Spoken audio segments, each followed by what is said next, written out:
పోచమ్మకి కాపాడడము తెలుసు, శాపంతో వేధించడము తెలుసు, సంపడం కూడా తెలుసు.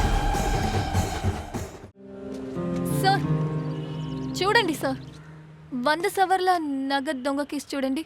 వాడికేమో ఇంత బిల్డప్ ఇచ్చారు.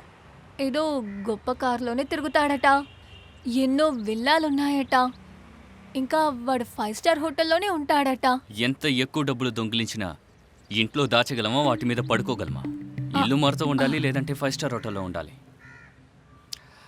వాడి ప్యాటర్న్ని ఫాలో అయితే ఈజీగా లేపేయచ్చు. That's not a matter at all.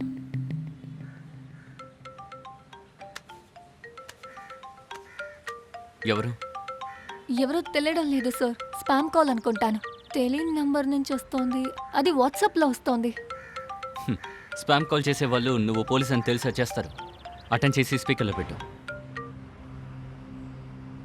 Madam, ఈరోజు దూల్పేట శివాలయంలో ప్రత్యేక పూజలు జరుగుతున్నాయి కదా, అందులో గుంపు దిగి దొంగిలించబోతున్నారు. వెంటనే వెళ్తే వాళ్ళు పట్టుకోవచ్చు. ఏంటిది? శివుడి గుడిలో స్పెషల్ పూజ, దొంగతనం. కంట్రోల్ రూమ్కే కదా ఫోన్ చేయాలి. వాడేంటి తినగా నీకు ఫోన్ చేసి అందులోనూ వాట్సాప్లో చేసే విషయం చెప్తున్నాడు. వీడి ఇన్ఫర్మేషనే చాలా తేడాగా ఉంది. సార్ నాకెందుకో వీడు ఒరిజినల్ ఇన్ఫార్మరా లేదా మనల్ని డైవర్ట్ చేయడానికి చేస్తున్నాడా అని తెలియడం లేదు. కావచ్చు.